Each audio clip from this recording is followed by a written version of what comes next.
Lead Well, Live Whole, the podcast where leadership meets life. Your host, Michael Sirmon, is here to help you rise above the noise, lead with purpose, and live with clarity. Let's get to it. Welcome back to the Lead Well, Live Whole podcast. I'm your host, Michael Sirmon, and I'm glad you're here. In the last two episodes, we talked about the heart of servant leadership and the importance of self-leadership. But today we're going to tackle a topic that is something every leader faces, and that's storms. Life has a way of testing your leadership through difficulty, whether it's a crisis at work, health challenge, or a season of personal doubt. How you lead through a storm reveals the depth of your leadership character. So the first thing that we talk about or need to talk about when we talk about storms is they are inevitable.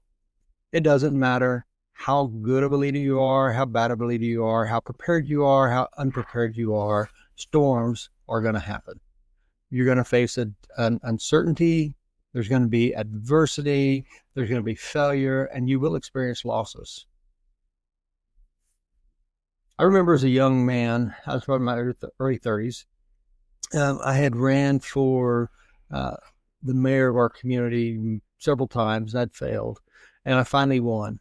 And I remember the day after the election, and I met with the incumbent mayor, and we're talking, and he said, "Well, son, I hope that you fight as hard in office as you did to get the office." And I calmly assured him that I was ready, and he laughed and said, "You're never ready." Well, I was young, so I was confident, right, in my abilities and my skill set, and I knew that we had a really good team within the city itself. The people that worked at the city and the commissioners, they were all pretty solid. But what I wasn't prepared for was the onslaught of crises that was going to hit. Within the first couple of years, we had to deal with some issues with leadership in the police department, which required removing and replacing the police chief. We had to remove and replace a municipal judge. The evidence room in the police department caught fire, burned down the city hall and the fire department, which had been in place since 1917, which also destroyed the fire department. The city was hit with massive fuel surcharges, where we would buy our electricity wholesalely, and then we'd redistribute it, which was the major means of revenue generation for the city. And all of these things, one right after another. And then we had some elections happen. We had a city commission that had a different direction than I had. And remember, I'm in my early 30s. I think I was 33 when I won the election. So by the time I was 35, all of this stuff had happened. All this stuff had hit. So we made the best decisions we could. With confidence, entered into the unknown. And again, during the crises, we had a lot of solid people within the organization that really helped gather around, and we made decisions, and we kept things going, took care of our community, kept our community calm, and I learned a lot during that time frame. I learned a lot about what not to do from my own perspective. But I remember I was having an interview with a local newspaper. And the reporter, we were talking, and their focus really was about my age more than anything. And she said, asked, out of all the decisions I'd made, which did I regret the most? And I remember saying, I did not regret a single decision that I'd made. And she started laughing. She said, "Really?" I said, "No, I don't, because I made the best decision I could with the information that I had." And she said, "Well, so everything turned out the way you wanted?" And I said, "Absolutely not. Most things did not turn out the way I had anticipated they would. And would I make that same decision with what I know now? I would not. But at the time, it was the best I could do." Now, since then, what I've learned is to be better prepared, right? Be better prepared in my information gathering, be better prepared in the counsel that I take, be better prepared in my critical thinking, right? To be ready so when the crisis hits, I'll have that plan worked out. Because if you don't prepare yourself, if you are not ready, the crisis is overwhelming. If you are a one-man show, the crisis is overwhelming. If everything you do is dependent on you and upon your ability to lead and to guide and to speak and make every decision and handle every detail yourself, then it's going to be overwhelming and you're going to burn out and your mission and your goal is going to fail. Because honestly, there's a big difference in reacting and responding. And a well-grounded leader who responds, they're going to create stability in the midst of a chaos. While everybody's running around like chickens with their head cuts off, if you remain calm, you remain clear, you have your vision, you have your path, and you stay true to that, then that creates the confidence that people need to make it through the storm. Because, at the end of the day, storms don't always announce themselves. We don't get a 6-month notice that says, hey, you're going to have X crisis happen on June 1st. No. May 29th, May 30th, you're going to be running along fat and happy, thinking everything is great, and suddenly the storm is going to hit. And you're going to get caught by surprise.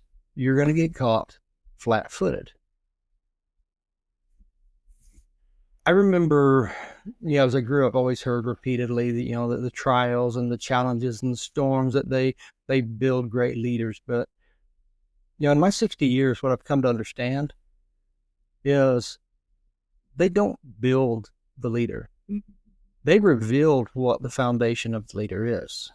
They reveal what that core character of the leader is. If you're mean and petty, even though you may mask it well, when you're pushed, you will be mean and petty. If you're generous and giving, even though sometimes you're forced to not be, when you're pressed and pressured, you'll revert back to your natural form, which is generous and giving. So how you build yourself and how you build that foundation is going to determine how resilient of a leader you are. Because you can fake many things, but you cannot fake resilience. So part of building the resilience, honestly, is about your emotional preparation. What are you doing to be ready? How are you coping now in the small things will determine how you're coping in the big things, right? Because it's the little things. It's the small things you do day in and day out, and the small things that are a natural part of who you are and how you respond are the things that are going to determine what your natural reflex is going to be. I go back to Karate Kid, right? Wax on, wax off. And he didn't teach, Mr. Miyagi didn't teach Daniel karate by teaching him karate. He taught him karate by waxing the car. He taught him karate by sanding and by painting and by the natural things to get that muscle memory in place.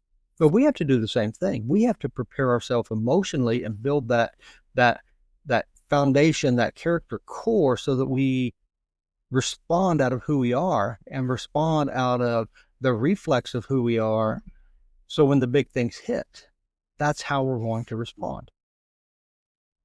But beyond preparing yourself emotionally, there's also preparing yourself relationally. The depth of the relationship with your team, the depth of support in your team is pivotal in deciding how you deal with a crisis. And I'm not talking about developing their trust in you or their support for you, which is important. But right now, what I'm talking about is cultivating our trust in them, cultivating our support in them. right? Because it's back to, if you're the one who has to make every decision, if you're the one that has to sign off on everything, if you're the one that has to be in every meeting, then you're going to fail. I remember working at a company, and we had a new CEO, and we're going along. We have some stuff going along, and he said, and he told the executive team, he said, okay, you all need to go and work out a plan, and then when you get done with it, come back, and then I will give you the real plan. Which I remember at the time, I thought, well, that's a stupid waste of all of our time, right? We have things we need to be working on. And if you have the plan you want, if you have the goal you want, if you have the vision, then communicate that, so we then build that plan around that vision, instead of us going out shooting in the dark, trying to figure out what it is that we're wanting or what we're trying to accomplish, just to come back for you to say, nope, throw all that away, we're going to do this instead.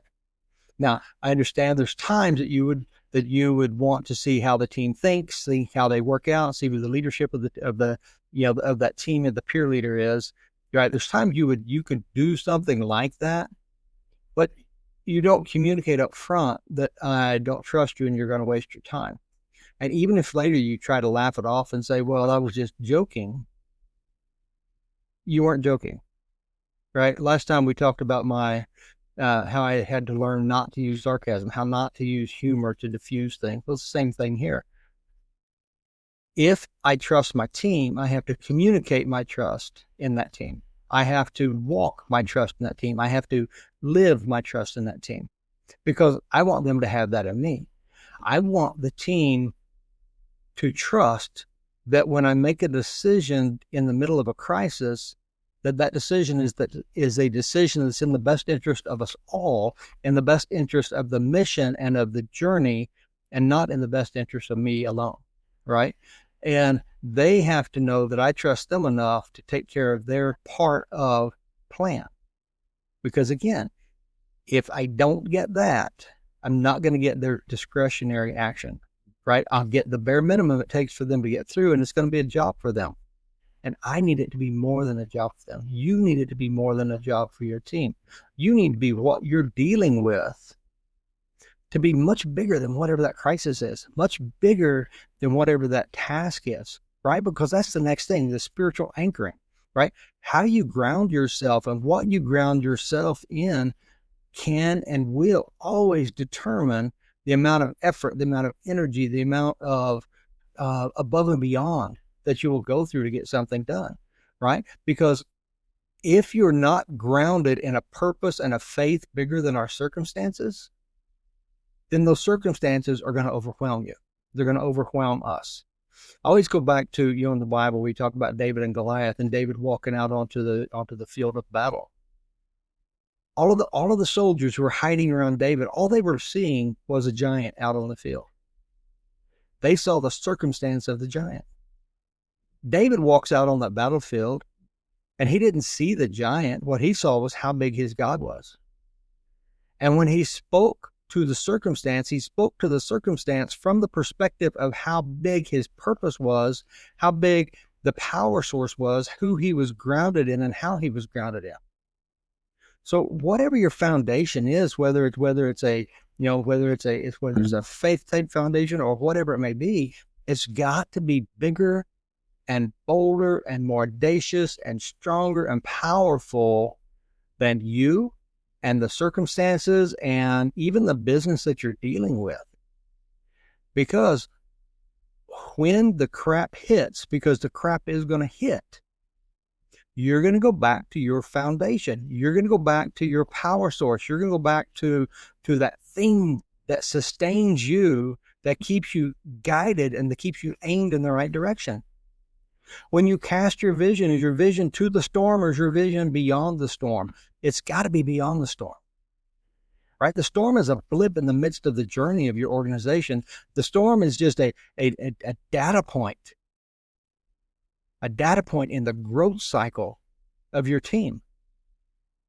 So your vision and your goals and your purpose and your communications and everything about it has to be beyond that crisis, beyond that storm, beyond that circumstance, to that to that bigger purpose and that bigger point and that bigger goal and mission that you're aiming at.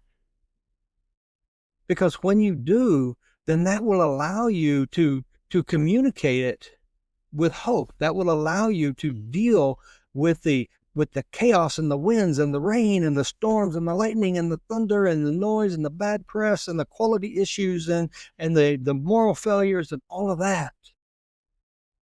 in a very calculated, responsive manner, and not an emotional knee-jerk reaction, which is probably going to be based off of fear, which is a natural emotion, but it is the weakest emotion to make a decision off of. It will force you to do things that are stupid. It will force you to do things to destroy your path, because it's going to settle some short-term impetus, but it's not going to deal with that long-term success of reaching your mission. Keep this in mind. Leaders, people, everyone, you, me, all of us, we don't rise to the occasion. When the challenge comes, we do not rise to the occasion. What we do is we fall to the level of our preparation. It's those small things we practice all day, every day, that we revert back to. So if we lie, cheat, steal, manipulate, all of that on a normal everyday basis, if that's our leadership style, then that's what you're going to fall back to. And when you fall back to that, your team is going to desert you. You're going to fail. If you want to lead well, if you want to rise above and lead like your team and like your mission and your organization and your board and your family and yourself need, then you have to set your goal on something higher. You have to set your goal on something bigger, something bolder, something that is less you grounded. So with that in mind, think about it.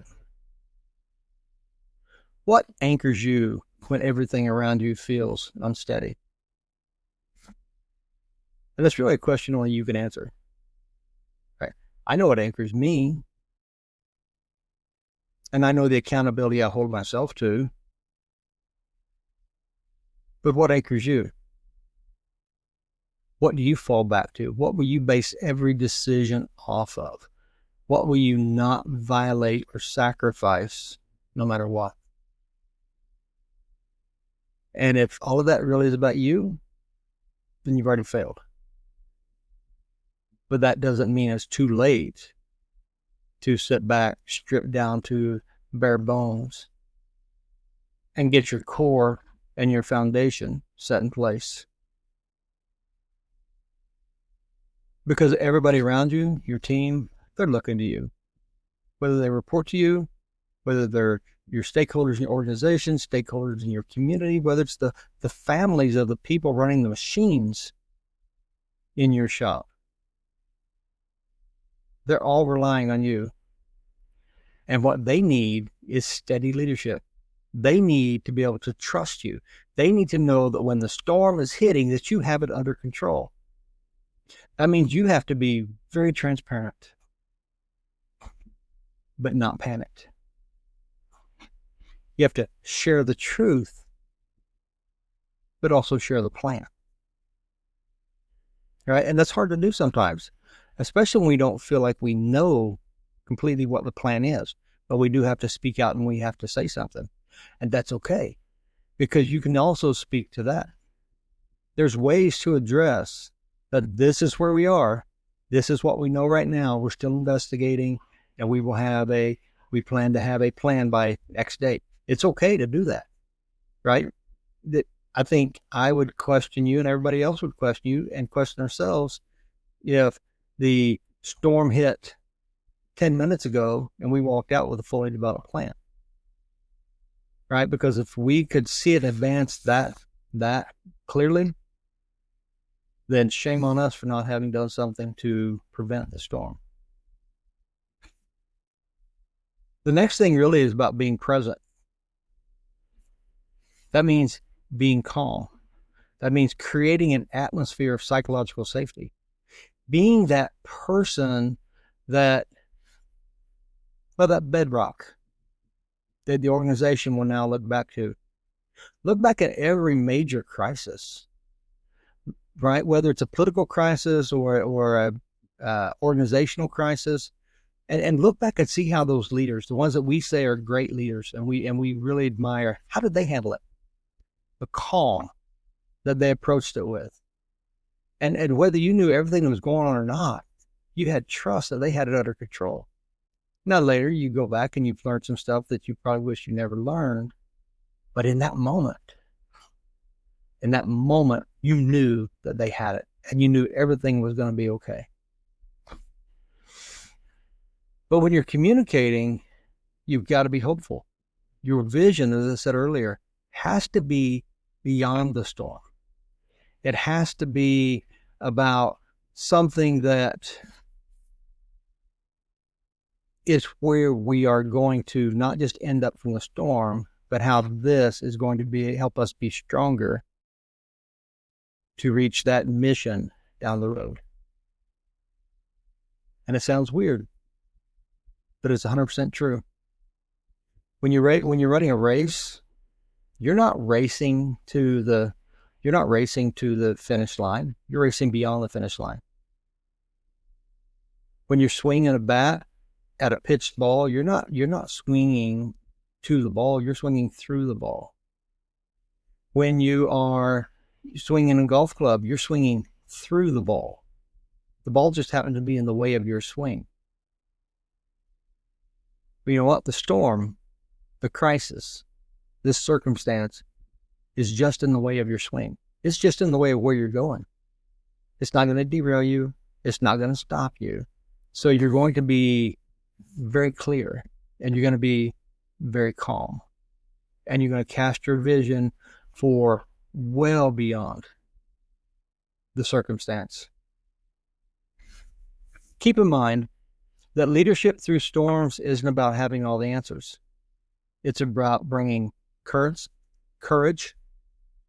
consistency, and compassion when everyone around you feels lost. And if you can do that, then you'll be the leader that you want to be. You'll be the leader you deserve to be. You'll be the leader that your team and your organization deserves you to be. So with that, thank you for joining me for episode 3 of the Lead Well, Live Whole. And remember, storms don't last forever, but the strength that you build and exhibit while walking through them will. So if this message helped you, share it with someone who's in a storm right now. And encourage them to subscribe for more weekly encouragement, and we'll just keep growing together.